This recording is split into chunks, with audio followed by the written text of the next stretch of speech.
Saya setuju dengan statement itu. These are the best that we have at the moment.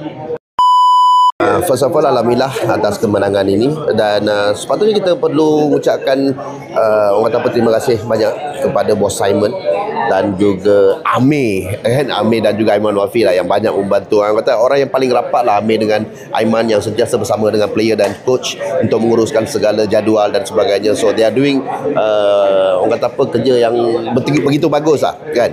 So untuk sampai ke level ini, kalau kita tengok macam sebelum ni kita beritahu preparation hanya dalam 2 minggu, tetapi saya rasa the training method dan chemistry ataupun cara bootcamp di Selangor Red Giant itu sendiri, dan mungkin juga Momo, Xteamate, Yums dan Lolial pernah bersama dengan tim ini juga di ISL sebelum ni, memudahkan dan orang kata memendekkan that orang kata proses untuk mendapatkan chemistry itu. So alhamdulillah hari ini game dengan Turki, mereka dah menunjukkan they have a very good chemistry with the team.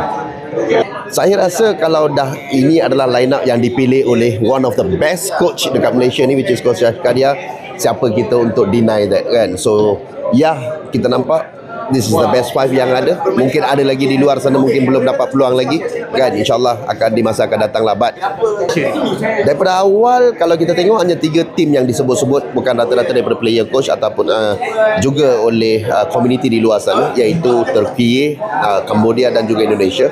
Turki hari ini kita dah jumpa. Mungkin kalau kata ada peluang lagi untuk jumpa Turki, mungkin di final nanti, grand final. Tapi kita harus berjumpa dengan maybe Myanmar di semi-final nanti, ataupun Cambodia dan Indonesia. Antara 3 tim ni lah rasa yang kita akan berjumpa selepas ini. Alhamdulillah, terima kasih. Hari ini full house tadi kan. Datang lagi besok. Kita ada ladies juga akan bermain, skuad wanita kita. Skuad lelaki juga pukul 4.30 petang akan bermain.